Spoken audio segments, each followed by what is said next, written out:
দুইটা সিটি হয়েছে, দুইটা সিটি করে দিয়েছে। চারটা হবে, 4 নাম্বার। না, 4টা বেশি লাগে। 4টাই তো অনেক বেশি।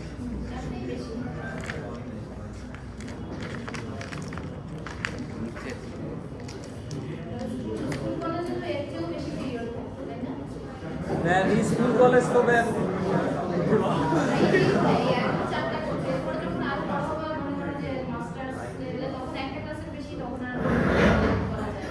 এটাই মানে স্কুল কলেজের এক সপ্তাহ ক্লাস মানে একটা ক্লাসে কলেজের থেকে তো বড় হয়েছে তাই না? এখানে তো আমরা প্রত্যেকটা জিনিস ধরে ধরে দেখাবো, ওভারঅল আইডিয়াটাই দেখানো। আমাদের তো এপিআইয়ের একটা অ্যাক্টিভিটি আছে না, রিসোর্স মানে কি কোন আমরা ফলো করতে পারি রিসোর্স ডিজাইনটা তো যেটা কাজ করেছে ওই ডিজাইন ইমপ্লিমেন্টেশনটা তো একটু সহজ করে দিয়েছি যে যে কোনো অ্যাডার যেমন ডিজাইনে যে যে জায়গায় এনিউ বলেছে ওখানে এনিউ তো দরকার নাই, যেখানে যেমন কম্পারিজনের জন্য তুমি সাবট্রাক্টর ইউজ করতে পারো, আর বা সরাসরি যদি কম্পারেটরও পাওয়া যায় সেটাও ইউজ করা যাবে। মানে এই জন্য সিমুলেটরের উপর ছেড়ে দিয়েছি যে মানে ওই কম্পোনেন্টগুলো সিমুলেটরে যা অ্যাভেলেবল, সিমুলেটরে যদি কম্পারেটর অ্যাভেলেবল থাকে কম্পারেটর ইউজ করতে চাই বা অ্যাডার সাবট্রাক্টর সরাসরি মানে এগুলো লাগছে না।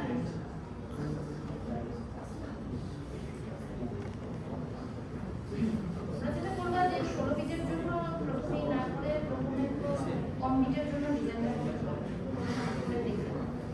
শিফটিং এর মানে ওখানে যেই রোজারটা দেওয়া আছে ওই অনুযায়ী তো লজিকটা হবে। কন্ট্রোল লজিক ডিজাইন করাটাই মেইন আর কি, হ্যাঁ ওটাই resource because of control logic কোনটা পর কোনটা হবে আর কি, হ্যাঁ ফ্লোটা ফ্লোটা মানে ফ্লোটাই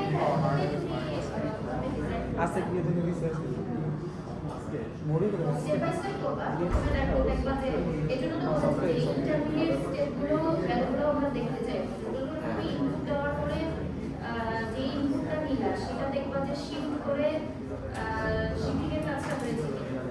আমরাও যদি ইন্টারমিডিয়েট ইনপুট আউটপুটগুলো দেখতে পাই, শিফটিং এর কাজটা হলে এরপরে যাবে হচ্ছে অপারেটরটা অ্যাড করা।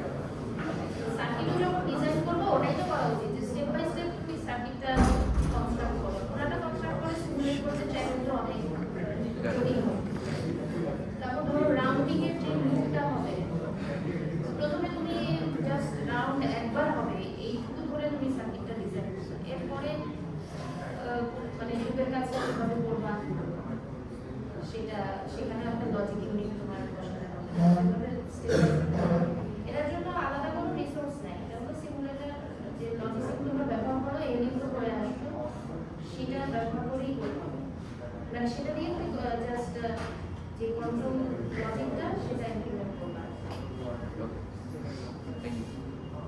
আর সিমুলেটরে ভিত্তিক যা পাওয়া যায় সেগুলো ব্যবহার করা যাবে।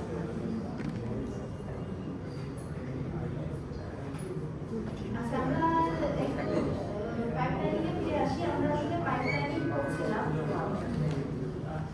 তো পাইপলাইনিং এর আইডিয়া আমরা গত ক্লাসে দেখেছি, আর এই ক্লাসে যেটা বলেছিলাম যে আমরা হ্যাজার্ড গুলো করব। তো হ্যাজার্ড মানে কি, পাইপলাইনিং করতে যাচ্ছি তার মানে আমি আসলে কতগুলো ইনস্ট্রাকশনকে একসাথে এক্সিকিউট করতে যাচ্ছি। এটা কমপ্লিটলি প্যারালাল এক্সিকিউশনও না আবার একেবারে সিকোয়েন্সিয়াল এক্সিকিউশনও, কিন্তু আমি কিছুটা অপটিমাইজ করতে চাচ্ছি যে একটা অলরেডি রানিং তার সেটা শেষ হওয়ার আগেই আমি অন্য ইনস্ট্রাকশন শুরু করে দিচ্ছি। কিন্তু এখন যেহেতু ইনস্ট্রাকশনগুলো টোটালি ইন্ডিপেন্ডেন্ট না, এমন হতে পারে যে একটার সাথে আরেকটা ডিপেন্ডেন্সি আছে, তো এই ডিপেন্ডেন্সিগুলোর কারণে যে এই প্রবলেমগুলো তৈরি হয় সেগুলোকে আমরা বলি হ্যাজার্ড। তো আজকে আমরা স্ট্রাকচার হ্যাজার্ড আর ডেটা হ্যাজার্ডটা দেখব। স্ট্রাকচার হ্যাজার্ডটা জাস্ট মানে একটা কনসেপ্ট, এখানে আমরা ওরকম মেকানিজম নাই কোনো বোঝার মতো। কনসেপ্টটা হচ্ছে যে আমার পাইপলাইনিং এর যে কম্পোনেন্টগুলো আছে, যেমন আমি 5টা স্টেজে ভাগ করেছিলাম, প্রথম স্টেজটাকে আমি বলি ইনস্ট্রাকশন রিড করা, দ্বিতীয় স্টেজটাকে বলি রেজিস্টার রিড করা, এভাবে করে দেবো। চতুর্থ স্টেজে গিয়ে আমি বলি ডেটা মেমোরি রিড করা, ডেটা মেমোরি রিড অথবা রাইট করা। তো এখন আমি যদি এরকম করি যে একটা মেমোরি আমি ব্যবহার করলাম এবং একটা মেমোরির একটা অংশে আমি বললাম যে ইনস্ট্রাকশনের জন্য এই অংশটা ব্যবহার হবে, ডেটার জন্য এই অংশটা ব্যবহার হবে। আচ্ছা, এখন কোনো একটা ইনস্ট্রাকশনের জন্য একটা সাইকেলে যখন আমি ইনস্ট্রাকশন রিড করি, অন্য কোনো ইনস্ট্রাকশনের জন্য ওই সাইকেলেই ডেটা আমি মেমোরিতে রিড অথবা রাইট করতে পারি। তো এট এ টাইম আসলে আমি মেমোরিকে দুইটা ইনস্ট্রাকশনের জন্য অ্যাক্সেস করতে পারবো না। তো এখন আমরা যদি চাই যে একটা মেমোরি দিয়েই আমি ইনস্ট্রাকশন মেমোরির কাজও করবো, ডেটা মেমোরিরও কাজ করবো, তখন একটা কনফ্লিক্ট অ্যারাইজ করবে। তো আমরা তো যখন তোমরা সিঙ্গেল সাইকেলের যে ব্লক ডায়াগ্রামটা দেখেছো, ওখানে দুইটা মেমোরি ছিল, যে ইনস্ট্রাকশন মেমোরি আর ডেটা মেমোরি। ওটা তো ব্লক ডায়াগ্রাম। তো সেইখানে অ্যাকচুয়াল ইমপ্লিমেন্টেশনে আমরা তো সিঙ্গেল সাইকেলের ক্ষেত্রে অনেক সময় এভাবে করতে পারি যে একটাই মেমোরি ইউনিট রাখলাম, ওটার একটা পোরশনকে ডেডিকেট করলাম ইনস্ট্রাকশনের জন্য, একটা পোরশনকে ডেডিকেট করলাম ডেটা রিড রাইট করার জন্য। তো ওইটাই এখানে যে পাইপলাইনিং এর সময় এটা করা যাবে না। আমি হার্ডওয়্যার লেভেলেও একটা মেমোরি দিয়ে দুইটা করতে পারবো। এখানে যেরকম ইনস্ট্রাকশন মেমোরি আলাদা, ডেটা মেমোরি আলাদা, পাইপলাইনিং এর ক্ষেত্রে আমরা ওইটাও নিশ্চিত করতে হবে যে একই সাথে যাতে দুইটা ইনস্ট্রাকশন মেমোরিকে অ্যাক্সেস না করে, সেটা এনশিওর করার জন্য আমি ইনস্ট্রাকশন মেমোরি আর ডেটা মেমোরি আলাদা রাখতে হবে, ফিজিক্যাল ইমপ্লিমেন্টেশন। তো এটাকে বলা হচ্ছে স্ট্রাকচারাল হ্যাজার্ড। আচ্ছা, তো এখানে আমাদের যে লজিক্যাল যে জিনিসটা বুঝতে হবে সেটা আসলে ডেটা হ্যাজার্ড আর কন্ট্রোল হ্যাজার্ড। এই হ্যাজার্ডগুলো ইনস্ট্রাকশন ডিপেন্ডেন্ট, যে কখন কোন ইনস্ট্রাকশনটা আমি পাইপলাইন করছি সেটার উপর বেস করে ইনস্ট্রাকশনগুলোর মধ্যে ডিপেন্ডেন্সি থাকলে একটা হ্যাজার্ড হবে। আচ্ছা, এখানে একটা এক্সাম্পল আছে, দেখো এখানে প্রথম ইনস্ট্রাকশনটা অ্যাড, পরের ইনস্ট্রাকশনটা সাব, দুইটাই আর টাইপের ইনস্ট্রাকশন। কোনটা অ্যাড মানে এটা অ্যাড এটা সাব এটা ম্যাটার করছে না, আমরা ইনস্ট্রাকশনের শুধু টাইপটা জানলেই হবে যে এটা একটা আর টাইপের ইনস্ট্রাকশন, এর পরেও আছে একটা আর টাইপের ইনস্ট্রাকশন। এখন দেখো S0 টাকে রেড করে দেওয়া আছে। তো এই রেড করার কারণটা কি বোঝা যাচ্ছে যে কেন এখানে রেড করে দেওয়া আছে? মানে এটা একটা ইস্যু তৈরি করতে পারে। তো এই ইস্যুটা কি কি বোঝা যাচ্ছে এখান থেকে? সেটা তো অন্য কিছু করছে। মানে আমরা তো এসএন ভ্যালুটা পাওয়ার না পাওয়ার আগে তো আমরা রিড করতে পারবো না, হ্যাঁ এটা তো ড্রাই হয়ে যাচ্ছে। আচ্ছা, আগে হচ্ছে কি করা হচ্ছে সেটা আমরা একটু পরেই দেখছি। এখানে কি মানে প্রথম ইনস্ট্রাকশনের যেটা ডেস্টিনেশন রেজিস্টার, তোমার আউটপুট যে রেজিস্টারে স্টোর করবা, পরের ইনস্ট্রাকশনে সেটাই সোর্স রেজিস্টার। তার মানে পরের ইনস্ট্রাকশনে ওইখান থেকে ভ্যালুটা রিড করতে হবে। তো সিকোয়েন্সিয়াল এক্সিকিউশন এটা তো কোনো ব্যাপারই না। সিকোয়েন্সিয়াল এক্সিকিউশনে প্রথম ইনস্ট্রাকশনটা পুরোপুরি এক্সিকিউট হচ্ছে, আউটপুট ভ্যালুটা রেজিস্টারে লোড হচ্ছে।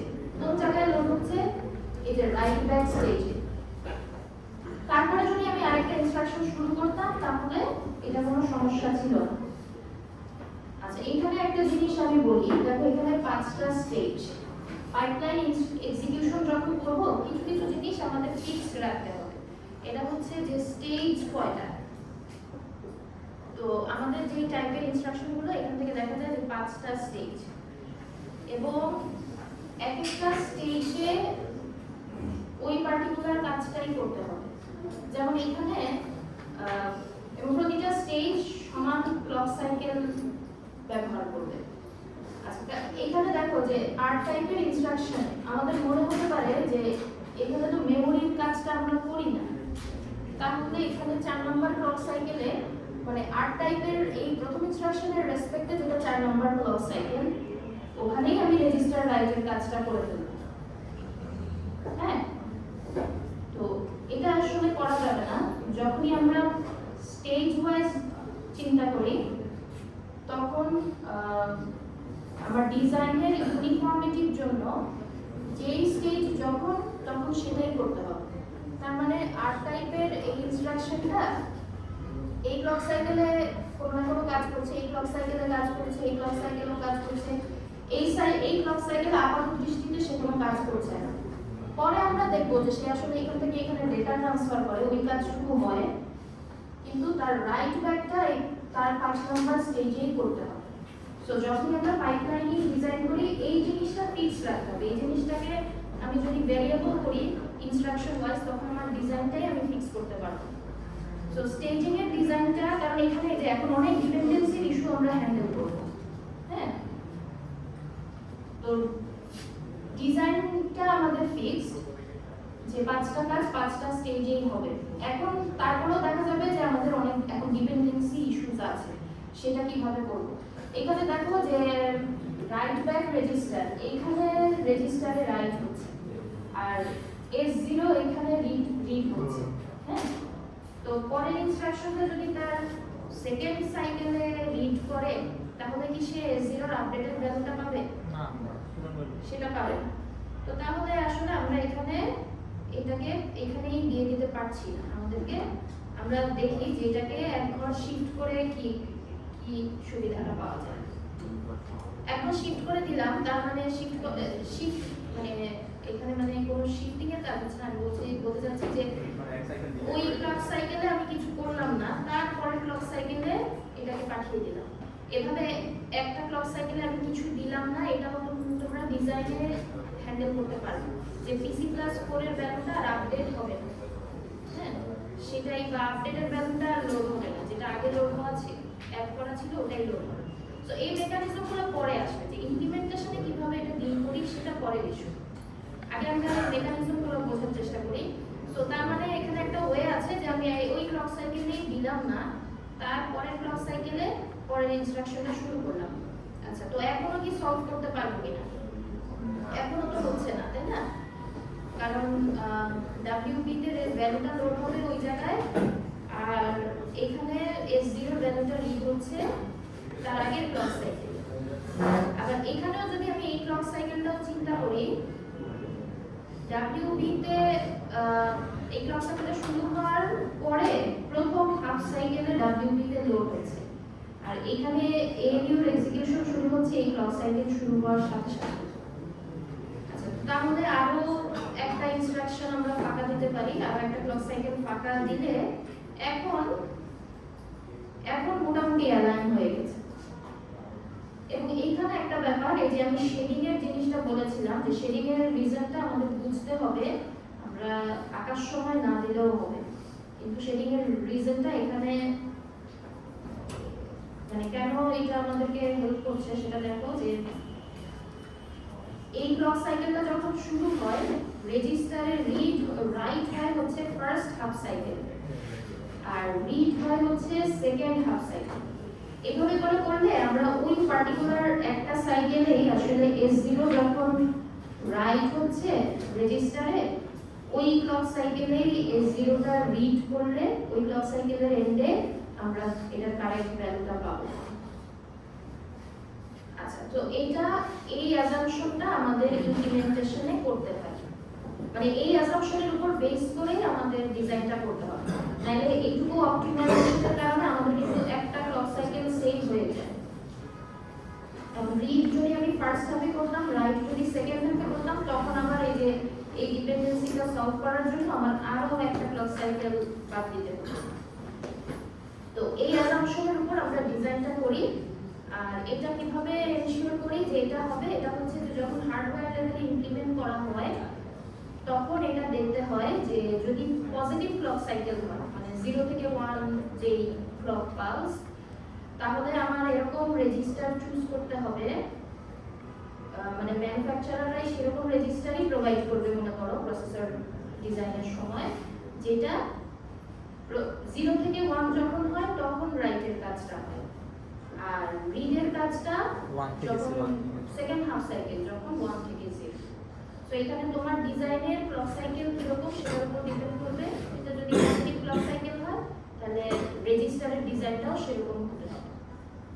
এটা মানে একটা রিকোয়ারমেন্ট যে তোমার প্রসেসরে কোন ধরনের রেজিস্টার তুমি ব্যবহার করবা। আচ্ছা, তো এক্ষেত্রে তাহলে আমাদের দেখা যাচ্ছে কি যে ডিপেন্ডেন্সিটা দূর করতে এখানে দেখো এই যে আমরা একটা একটা ক্লক সাইকেল বাদ দিচ্ছিলাম, এটাকে এখন এখানে এভাবে বাবল দিয়ে রিপ্রেজেন্ট করা হচ্ছে, এটা মানে একটা ফাঁকা ইনস্ট্রাকশন। হ্যাঁ, ওইখানে আমরা কিছুই করি না। প্রথম ইনস্ট্রাকশনটা তো তার মতো রান করছে, আর দ্বিতীয় ইনস্ট্রাকশনটা আমরা শুরু করি এই প্রথম ইনস্ট্রাকশনটা যখন তার ফোর্থ স্টেজে থাকে তখন শুরু করি। তো এইভাবে করলে কি কি হচ্ছে যে ডেটা ডিপেন্ডেন্সিটা রিজলভ হচ্ছে। কিন্তু এখানে একটা ব্যাপার কি, এখানে আমাদের টোটাল ক্লক পালস কয়টা লাগছে দেখো তো, 1টা 2টা 3টা 4টা 5টা, তারপর 6 7 8, টোটাল মানে 8টা স্টেজ আমার লাগছে। সো এখানে মানে আমাদের পাইপলাইনিং এর উদ্দেশ্যই তো হচ্ছে যে পরপর যদি আমি করতে পারতাম তাহলে কিন্তু আমার 6টা লাগবে। সো এখানে 2টা এক্সট্রা, 2টা বেশি ক্লক পালস লাগছে। তো এখন মনে হতে পারে যে এটা তো এই 2টা ক্লক পালস এক্সট্রা হলে তো সমস্যা নাই, এটা তো মাত্র 2টা ইনস্ট্রাকশন। এখন যদি মনে করো যে তোমার 100টা ইনস্ট্রাকশনের একটা কোড এবং ওখানে 50% কোডই এরকম যে পরপর 2টা ইনস্ট্রাকশনের মধ্যে তোমার ডিপেন্ডেন্সি আছে, তখন এই যে প্রত্যেকটা প্রতি পেয়ার অফ ইনস্ট্রাকশনের মাঝে তুমি যদি 2টা করে এমটি সাইকেল স্পেন্ড করো তখন ওভারঅল ক্লক সাইকেলের সংখ্যা অনেক বেড়ে যাবে, যেটা আমাদের পাইপলাইনিং এর উদ্দেশ্যটাকে মানে মানে একটা নেগেটিভ ইমপ্যাক্ট হবে। আমরা তো সিঙ্গেল সাইকেল দিয়ে তাহলে করতে পারতাম। আচ্ছা, তাহলে আমাদের এখানে এটাই হচ্ছে ডেটা হ্যাজার্ড, যে এখানে ডিপেন্ডেন্সির কারণে প্রপার ডেটাটা আমি পাস করতে পারছি না, এবং প্রপার ডেটা পাস করতে গেলে আমার ক্লক সাইকেল মানে এমটি সাইকেল দিতে হচ্ছে 2টা ইনস্ট্রাকশনের মাঝে। তো তাহলে এটাকে আমরা রিজলভ করব কিভাবে? একটা টেকনিক হচ্ছে এই যে বাইপাসিং অর ফরওয়ার্ডিং। এটা কিভাবে করা হয়, এটার জন্য আমাদের আগে বুঝতে হবে যে রাইট ব্যাক রেজিস্টারে যেটা রাইট করব সেই ডেটাটা আসলে প্রডিউস হয় কোন জায়গাতে। সেই ডেটাটা কিন্তু প্রডিউস হয় প্রথম ইনস্ট্রাকশনের এক্সিকিউশনের পরেই। সো এক্সিকিউশনের পরে যদি প্রডিউস হয়, এটাকে আমি রেজিস্টারে ঢোকানোর জন্য ওয়েট করব না, আমি ওইখান থেকেই লাইন টেনে এইটার ইনপুটে পাস করে দেব। তো তাহলে সেটা করলে আমি তাহলে এখানে আর কোনো এমটি ক্লক সাইকেলই দিতে হচ্ছে না। এখানে যেভাবে অ্যালাইনমেন্ট আছে এই অ্যালাইনমেন্ট থেকেই আমি দেখতে পাচ্ছি যে প্রথম ইনস্ট্রাকশনের যেটা থার্ড ক্লক সাইকেল সেটার পরপরই S0 এর ভ্যালুটা রেডি হয়ে যাচ্ছে, এবং সেটাকে আমি বাইপাস করে দিচ্ছি পরের ইনস্ট্রাকশনের ALU এর ইনপুটে। আচ্ছা, তো এখন ALU এর ইনপুটে এখানে 2টা কানেকশন দেখা যাচ্ছে। ALU এর ইনপুটে কিন্তু S0 রেজিস্টার থেকেও পরে আসা হয়েছে। তো তাহলে এখানে ALU এর ইনপুটের সামনে আসলে আবার একটা মার্কস লাগবে যে এটা এই ইনপুটও হতে পারে, দ্বিতীয় ইনপুটও হতে পারে। তো এর সামনে একটা মার্কস লাগবে যে এটা কি আমি রেজিস্টার থেকে পড়া ভ্যালুটা পাস করব নাকি আগের ইনস্ট্রাকশনের ALU এর আউটপুটটা পাস করব। ঠিক আছে, তো এখানে আমরা দেখছি আইডিয়াটা, আর এরপরে যখন তোমরা ব্লক ডায়াগ্রামটাকে যখন আমরা এক্সপ্যান্ড করব তখন এই যে মার্কসের লজিক এটা চলে আসবে যে এখানে একটা মার্কস দিতে হবে, এই দুটার মধ্যে একটা সিলেক্ট করতে হবে।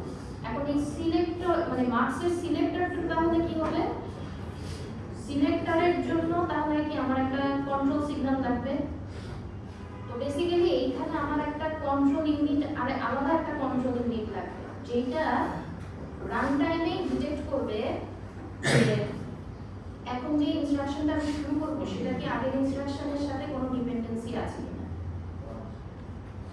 ঠিক আছে, তো এটা রান টাইমে ডিটেক্ট করা যাবে, ইনস্ট্রাকশনের বিটগুলো থেকেই ডিটেক্ট করা যাবে। সেই অনুযায়ী এই যে এখানে আমরা যে মেকানিজমগুলো অ্যাড করব কখন কোন মেকানিজমটা ফলো করতে হবে সেটা ওই কন্ট্রোল সিগন্যাল থেকেই বোঝা যাবে। তো ওই ডিজাইন ডিটেইলগুলোতে যাওয়ার আগে এই জন্য আগে আমাদের মেকানিজমগুলোর সাথে পরিচিত হতে হবে, যে এখানে আমি এই ডেটা ডিপেন্ডেন্সিটা রিজলভ করলাম ডেটা ফরওয়ার্ডিং এর মাধ্যমে। এবং এটা করে দেখা গেল কি যে আমার আসলে দুইটা ক্লক সাইকেল যেটা এমটি যাচ্ছিল ওইটা আর দেওয়া লাগছে না, সো এখানে এটা একটা ইমপ্রুভমেন্ট হলো। আচ্ছা, তো আগের ইনস্ট্রাকশনটা তো বোঝা গেছে তাইলে? আচ্ছা, তো এখন আমরা আরেকটা এক্সাম্পল দেখব, সেটা হচ্ছে লোড টাইপের ইনস্ট্রাকশন। হ্যাঁ, আগের ইনস্ট্রাকশনে আমাদের প্রথম ইনস্ট্রাকশনটা ছিল মানে পরের ইনস্ট্রাকশনটা হচ্ছে ডিপেন্ডেন্ট, আর যার উপর সে ডিপেন্ডেন্ট সেটার টাইপের উপর ডিপেন্ড করবে যে মানে এখানে আমি কোন মেকানিজমটা ফলো করব। তো আগে ছিল একটা আর্ট টাইপের ইনস্ট্রাকশন। আচ্ছা, এখন যদি লোড ইনস্ট্রাকশন হয় তাহলে কি হচ্ছে দেখ, লোড ইনস্ট্রাকশনের ক্ষেত্রে অ্যাজ ইউজুয়াল আমরা যদি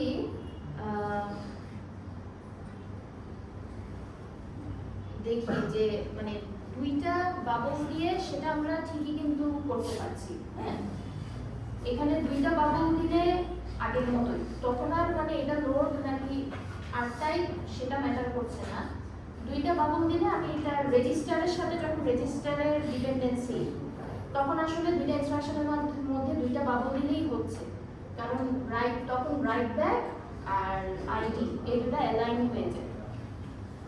তো তখন এইটা কোন ইনস্ট্রাকশন সেটা মানে ইরেসপেক্টিভ অফ লোড আর টাইপ একইভাবে দুইটা বাবল দিয়ে। এখন দুইটা বাবল দিয়ে তো আমরা করতে চাই না, আমরা চাইলে আর কিভাবে অপটিমাইজ করা যায়। অপটিমাইজ করার জন্য আমরা দেখি যে আমাদের আসলে পরের ইনস্ট্রাকশনে এই নতুন ভ্যালুটা কখন লাগে, এই এক্সিকিউশনের আগে, ইএক্স স্পেসটার আগে।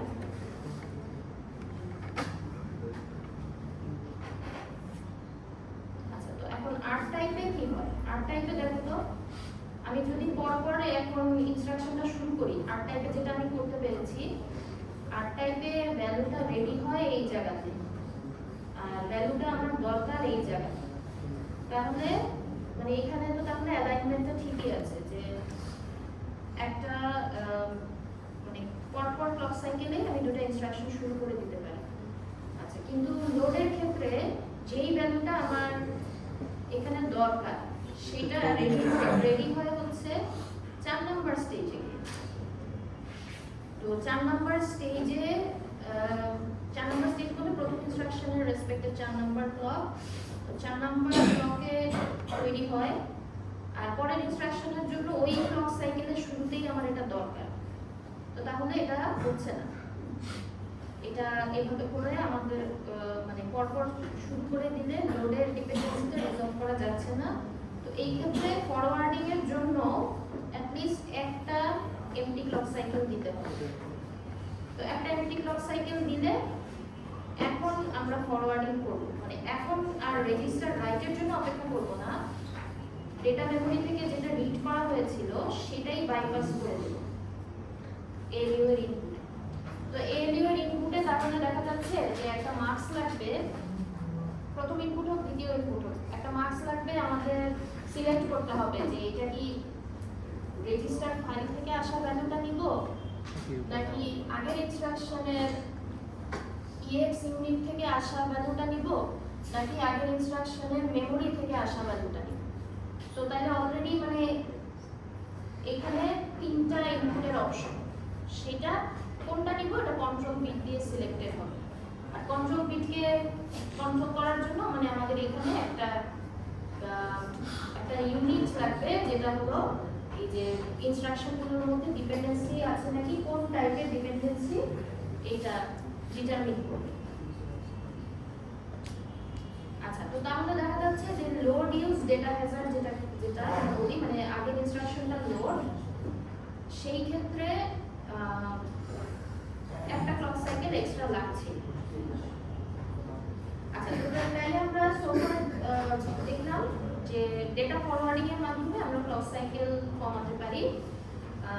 আমরা দেখেছি যে যদি যার উপর ডিপেন্ডেন্ট সেটা আর টাইপের ইনস্ট্রাকশন হলে কি হবে আর লোড টাইপের ইনস্ট্রাকশন হলে কি হবে।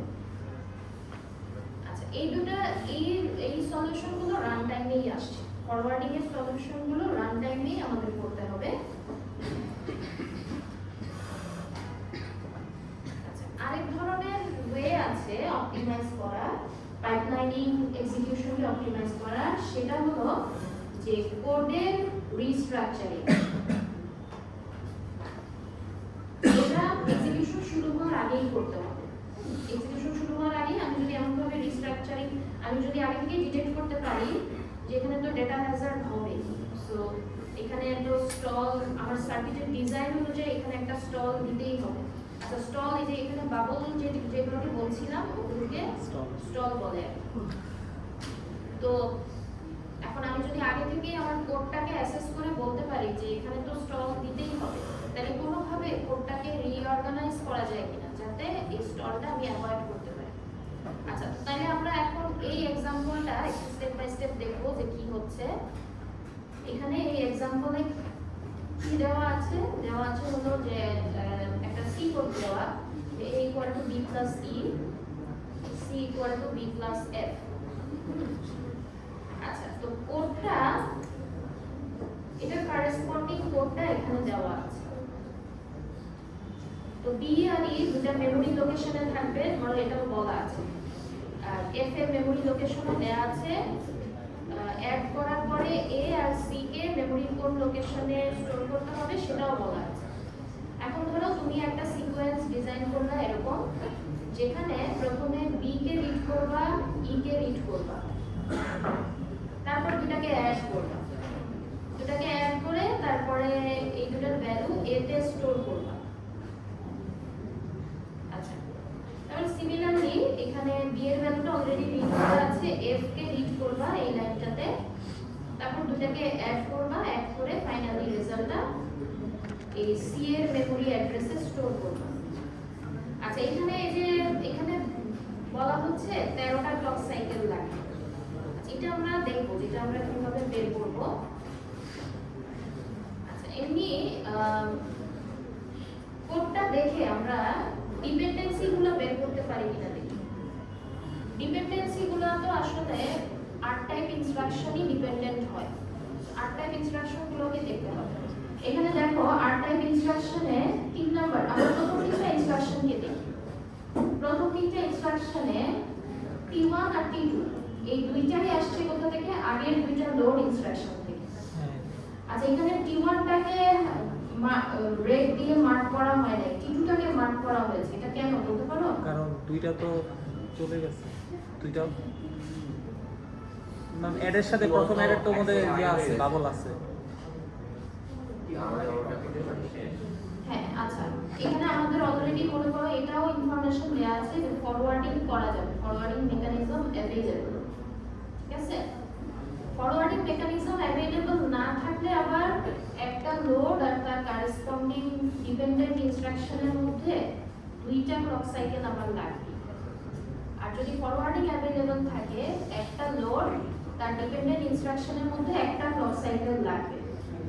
তো সেই হিসেবে T1 তো ডিপেন্ডেন্ট এই লোডের উপর, বাট ওই ডিপেন্ডেন্সিটা ফরওয়ার্ডিং এর মাধ্যমে রিজলভ হয়ে যাচ্ছে। ম্যাম ফরওয়ার্ডিং বলতে যে এর আগে দেখাইলেন যে এল এর সাথে যে ইয়ার সম্পর্ক। হ্যাঁ ফরওয়ার্ডিং বলতে যেটা দেখালাম যে যেটা আমি ভ্যালুটা বাইপাস করে পাঠিয়ে দিই। হ্যাঁ বুঝছি। ফরওয়ার্ডিং মানে ভ্যালুটা বাইপাস করে হ্যাঁ বুঝতে পারছি, টেনে পাঠিয়ে দেওয়া। আচ্ছা কিন্তু সেকেন্ড লোড ইনস্ট্রাকশনটা, সেকেন্ড লোড ইনস্ট্রাকশনটা যেটা এর পরে কি আমি একটা শুরু করতে পারবো? একটা শুরু করলেই তো ফরওয়ার্ডিং দিয়েও সেটা করা যাচ্ছে না। তার মানে আমি এখানে বুঝতে পারছি যে সেকেন্ড লোড আর এই অ্যাড এর মধ্যে একটা বাবল অ্যাট লিস্ট আমাকে দিতেই হবে। ঠিক আছে, আচ্ছা কোড রিঅর্ডারিং বলতে যেটা আমরা বুঝি যে প্রথমে আমি দেখব যে যেই অর্ডারে এক্সিকিউশন আছে সেই অর্ডারে করলে বাইপাসিংও যদি অ্যাভেলেবল থাকে তাহলে আমি কয়টা স্টল আমার দিতে হচ্ছে। তো স্টলগুলো আইডেন্টিফাই করলে করলে যে আচ্ছা এই লাইনে আমার একটা স্টল দিতে হচ্ছে, তারপরে এখন আমি দেখবো যে যেই জায়গায় আমার একটা এমটি ইনস্ট্রাকশন যাচ্ছিল সেখানে তাহলে কি আমি নিচে থেকে কোনো একটা ইনস্ট্রাকশনকে নিয়ে আসতে পারি কিনা, যেটা কোডের ওয়ার্কফ্লোতে কোনো প্রবলেম তৈরি করবে না, কিন্তু তাহলে আমি এমটি সাইকেলটাকে আমি মিনিমাইজ করতে পারবো। আচ্ছা পরের স্লাইডটা দেখি যারা ধরতে পারো নাই।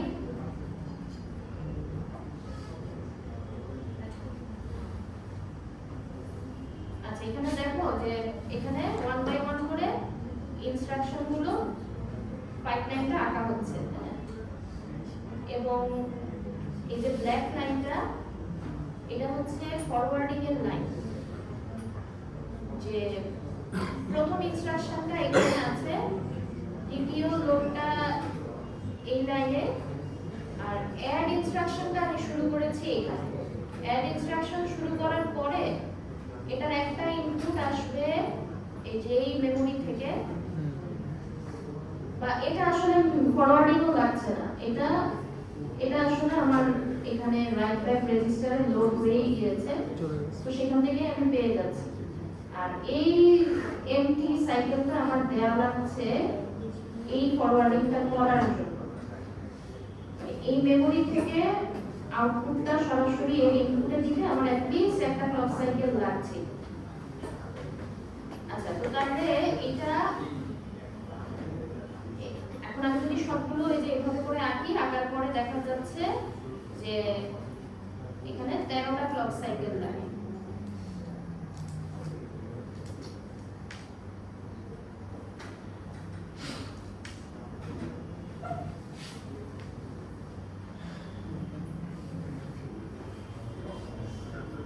এখানেও একটা লোড, এটা হচ্ছে এই লোডটা, আর এই যে স্টল দিলাম এটা হচ্ছে এই অ্যাডের আগে এই স্টলটা দিলাম, এবং ফরওয়ার্ডিং গুলো আমরা দেখাচ্ছি। অ্যাড আর স্টোরের মধ্যে আসলে ফরওয়ার্ডিং লাগবে, ওই লাইনটা এখানে দেওয়া হয় নাই, সো তোমাদের দিতে হবে।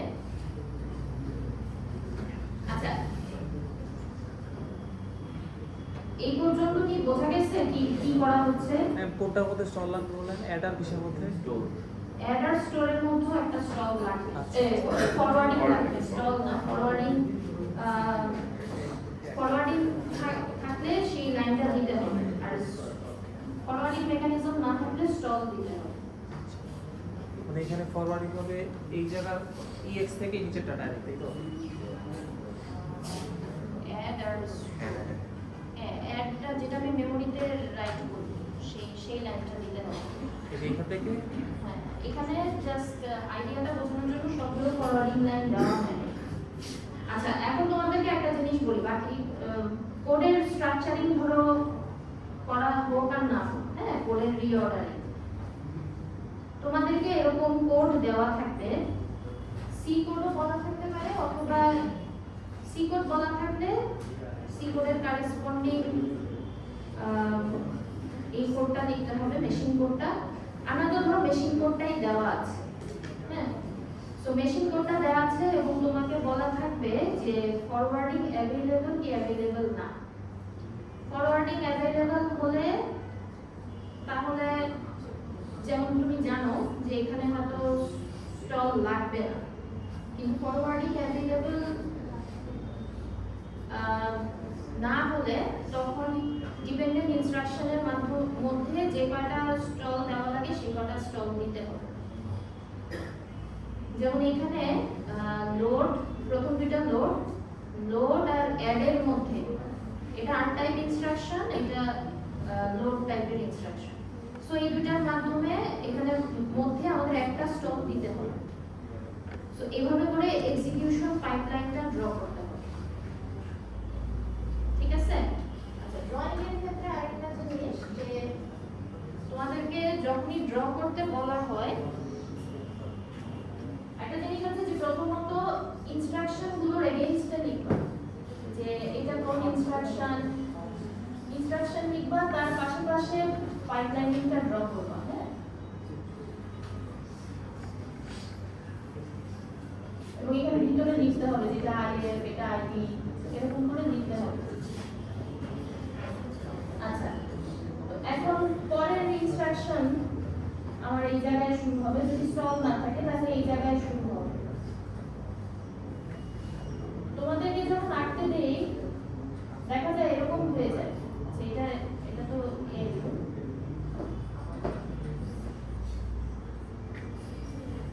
প্রথম একটা দুটা ঠিক থাকে, তারপরে যেটা হয়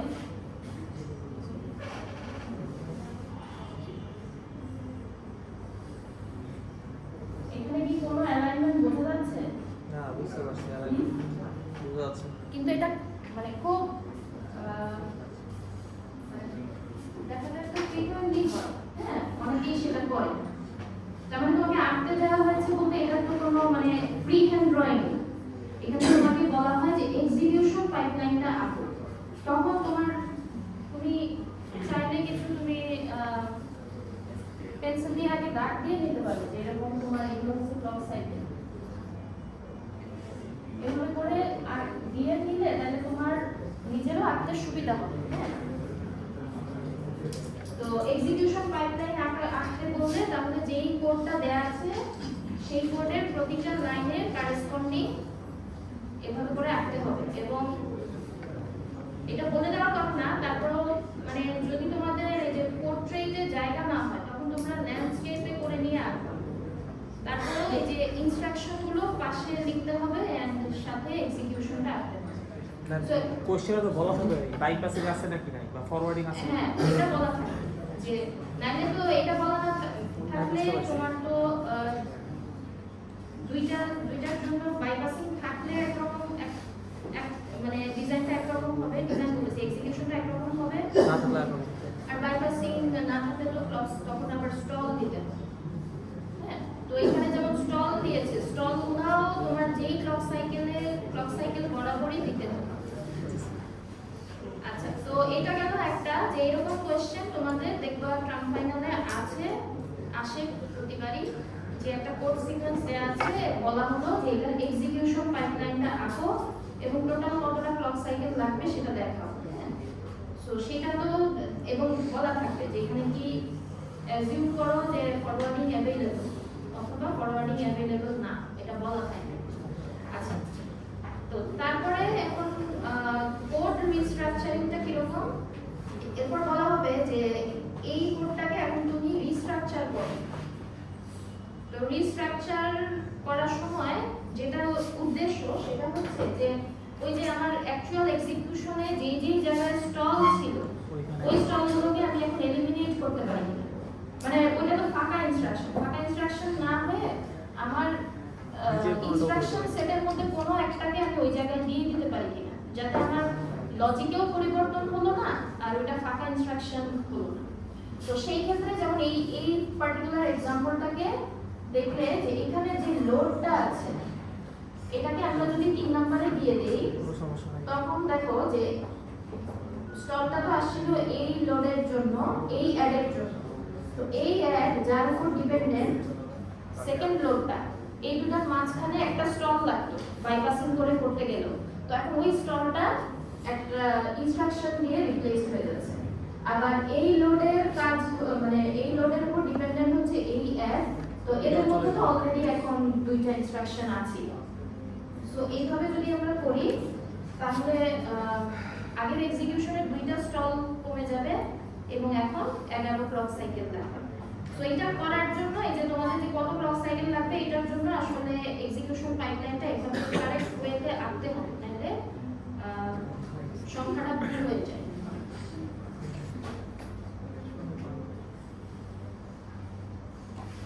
এখানে জাস্ট দুইটা দিয়ে দেখানো আছে যে মানে 11 ক্লক সাইকেল হলে কিভাবে হচ্ছে সেটা দেখানো আছে। আচ্ছা, তারপর একটা টাইপের হ্যাজার্ড হচ্ছে কন্ট্রোল হ্যাজার্ড, সেটা হয়তো সামনের দিন দেখব। আমি আরেকটা জিনিস দেখাই, এখানে কন্ট্রোল হ্যাজার্ড গুলো স্কিপ করছি।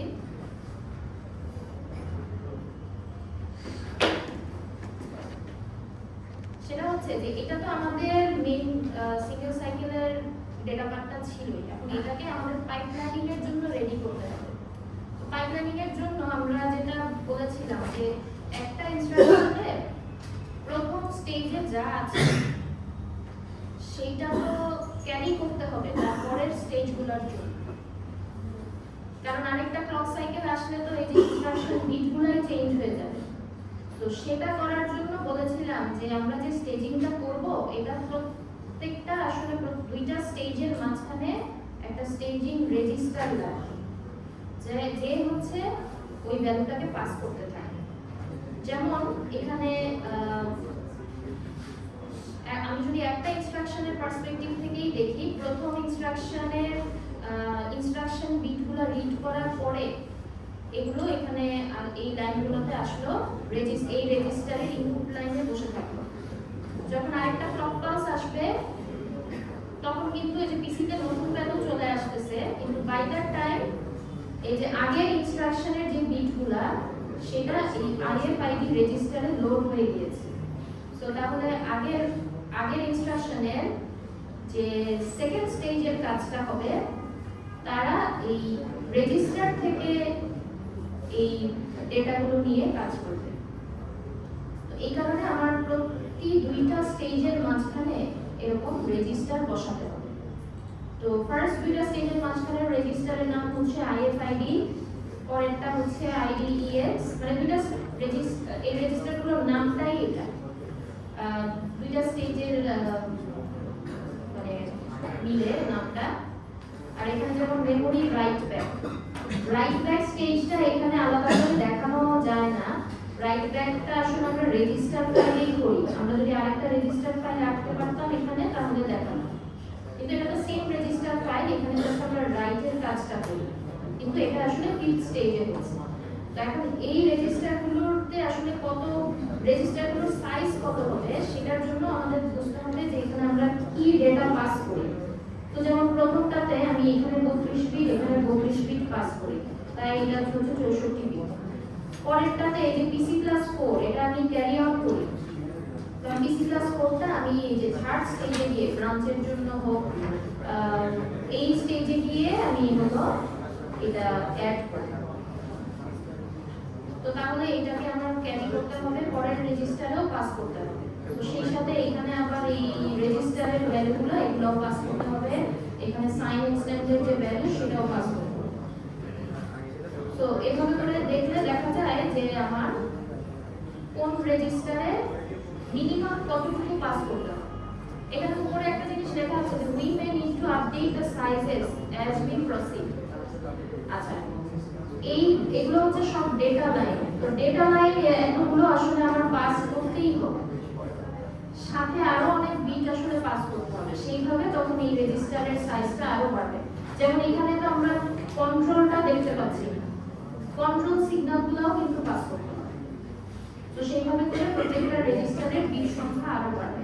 তো এটা আমরা গ্র্যাজুয়ালি দেখব, গ্র্যাজুয়ালি যখন আমরা ডিজাইনটা বিল্ড আপ করব তখন দেখব যে এই রেজিস্টারগুলোতে আরো কি কি ভ্যালু পাস করা লাগবে। ম্যাম লাস্টেরটা নাই কিন্তু ফার্স্টে যে কানেকশন হলো ওখানে ইয়ে নাই কেন, রেজিস্টার নাই কেন, মার্চ থেকে যে গেল এক্সপিএসটাতে না, এইটার ভ্যালুটা তো আসছে এই যে রেজিস্টার থেকেই পড়া। তারপরে এখানে কোন মার্কসের কোন ইনপুটটা যাবে সেটা গেল রেজিস্টার ফাইল। মার্কসের এই যে সিগন্যালটা এটা এরকম আবার পাস হয়ে হয়ে আসবে, মার্কসের সিগন্যালটাও আসবে এই রেজিস্টারটা। এই ডিজাইনগুলো তোমরা ধাপে ধাপে আরো দেখবা। মানে আমরা এখন এখানে মেকানিজমগুলো করছি, এই মেকানিজমগুলো কিভাবে ডিজাইনে ইনকর্পোরেট করব সেটা সামনের দিকে আসবে।